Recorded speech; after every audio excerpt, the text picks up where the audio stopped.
Agora vamos entender como é que se organizou essa primeira empresa colonial portuguesa, o que a gente chama da empresa do açúcar, né? Então primeiro, vamos lá, vamos pensar. Como é que se estabeleceu isso aqui? Foram grandes ou pequenas propriedades? Se eu quero produzir esse açúcar em grande quantidade, claro, né, porque seria muito lucrativo, quanto mais desse produto eu produzir, melhor. Quanto mais desse produto eu mandar para a Europa, melhor. Então o que eu vou precisar fazer? Eu vou precisar de grandes ou pequenas propriedades? Grandes propriedades, aquilo que nós chamamos de latifúndio. Já está bem familiarizado com isso, o professor de geografia também fala bastante sobre isso, não é? Então nós temos grandes propriedades que vão sendo ocupadas, na verdade são as 6 Marias que vão sendo doadas pelo governo português, aqueles colonos que vêm para cá com essa função de expandir essa atividade econômica. Perfeito? Então, além das grandes propriedades, o que eu vou produzir nessas propriedades? Eu vou produzir, óbvio, aquilo que me dá dinheiro. O que me dá dinheiro? Açúcar. Então, eu vou ter o que a gente chama da monocultura de açúcar. Ah, mas espera aí, vão produzir só açúcar? Caramba, então o que eles vão comer? Né, me pergunta o aluno. O que é putita? Né? O que a gente vai comer? Então é claro que a gente vai ter destinado à alimentação, que a gente chama de uma colheita de subsistência, uma agricultura de subsistência, uns pequenos, né, pedaços de terra. Mas o grande trabalho, o grande esforço dos trabalhadores, né, nesse local, nessa fazenda, nesse engenho, como a gente vai chamar, é para a produção da cana. Então daí a gente chama, obviamente, da monocultura de cana-de-açúcar. Perfeito? Então latifúndio, monocultor, com a produção voltada primordialmente para o mercado o quê? Interno ou externo? Esse açúcar está sendo produzido para ser vendido, comercializado aonde? Aqui na América? Para os índios? Para o índio ficar lambendo? Não. Esse açúcar ele é muito valioso aonde que a gente falou? Na Europa. Então você vai produzir esse açúcar, essa produção, essa maior parte da produção é voltada para o mercado externo. Então o que a gente compõe aí, latifúndio, monocultor, com produção voltada para o mercado externo, a gente chama isso de quê? A gente chama isso de plantation. Perfeito? Tranquilo? E aí é claro que a gente tem que acrescentar aí nessa ideia, nesse como, a gente tem que acrescentar o quê? A mão de obra. Que tipo de mão de obra que vai ser utilizado nesse processo? E aí toma muito cuidado. Porque a gente fica gravando, né? Desde novo a gente vai gravando assim. A produção de cana-de-açúcar dentro da colônia, ela é feita pelos escravos negros africanos. Beleza. Isso obviamente não está errado, a gente vai ver isso. Mas a gente não pode esquecer uma coisa.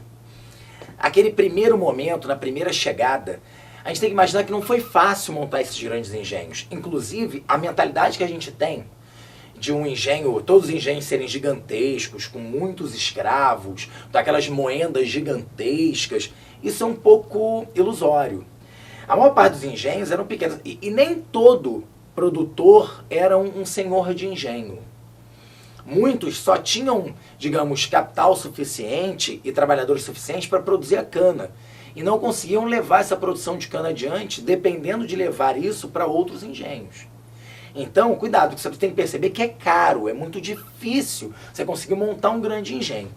Então, por isso a mão de obra acaba sendo uma mão de obra escrava, sim, mas tem que ser uma mão de obra barata. Porque se eu não tenho muito dinheiro para investir, obviamente também não tenho muito dinheiro para comprar esses escravos. E quando a gente fala da mão de obra escrava africana, a gente tem que lembrar que ela é uma mão de obra extremamente cara de se adquirir. Então, fundamental, infelizmente, mas fundamental para a organização dessa empresa açucareira aqui, no início, na segunda metade do século XVI, foi, na verdade, a mão de obra indígena. Claro que a escravidão, de uma forma geral, é muito negativa para a gente, tanto do índio, como do negro, como de qualquer outro, né, ser no planeta. Mas a gente não pode esquecer que o índio foi, sim, a primeira grande expectativa de mão de obra, o primeiro a ser escravizado, a ser utilizado nessa lavoura açucareira, foi o índio. Isso já foi cobrado, inclusive, em muitos vestibulares. Então, pedindo que o aluno perceba isso. Primordialmente o índio, e depois, claro, pela dificuldade de você conseguir a quantidade de índios necessária para você manter essa empresa açucareira, aí buscou-se uma outra opção. Mas essa coisa de que o índio ele é inapto ao trabalho forçado. O índio ele não está acostumado, o índio ele é preguiçoso. Esquece isso, o índio não é preguiçoso. o índio caça, o índio pesca, o índio nada, o índio... né? Então, quer dizer, o índio não é preguiçoso. É bem verdade que não faz parte da cultura do índio a ideia de produção em larga escala. Isso é uma realidade. O índio, se ele termina o trabalho dele, né, em muitas tribos eram as mulheres que faziam esse trabalho de plantio, mas se o índio terminou de caçar, pegou a comida ali e tal, e trouxe, ele usa o restante do tempo para descansar, né, fazer alguma coisa, porque não é da cultura. Esse nosso mundo capitalista, se você terminou um trabalho em meia hora e você sobrou meia hora, você vai fazer mais alguma coisa para o trabalho, isso não condiz com a cultura indígena. A gente tem que tomar muito cuidado para nós não sermos etnocêntricos. Acharmos que a nossa etnia, a nossa forma de pensar é que é a forma correta. Estou jogando aquele, mas um índio é preguiçoso, ele podia estar produzindo muito mais.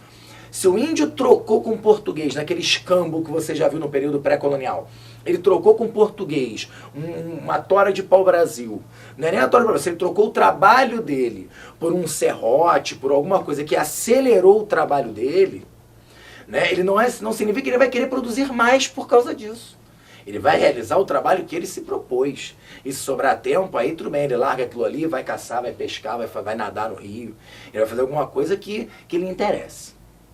Perfeito? Então a gente tem que romper, acabou essa ideia de índio preguiçoso e que o índio é inapto. O índio também vai ser utilizado, o índio também vai ser escravizado. Tá ok? É bem verdade que o índio ele conhece melhor o território, ele foge com maior facilidade, e isso vai ser um problema sim, na hora que você precisar de mão de obra em grande quantidade, sistematicamente, para alimentar, digamos, essa empresa açucareira.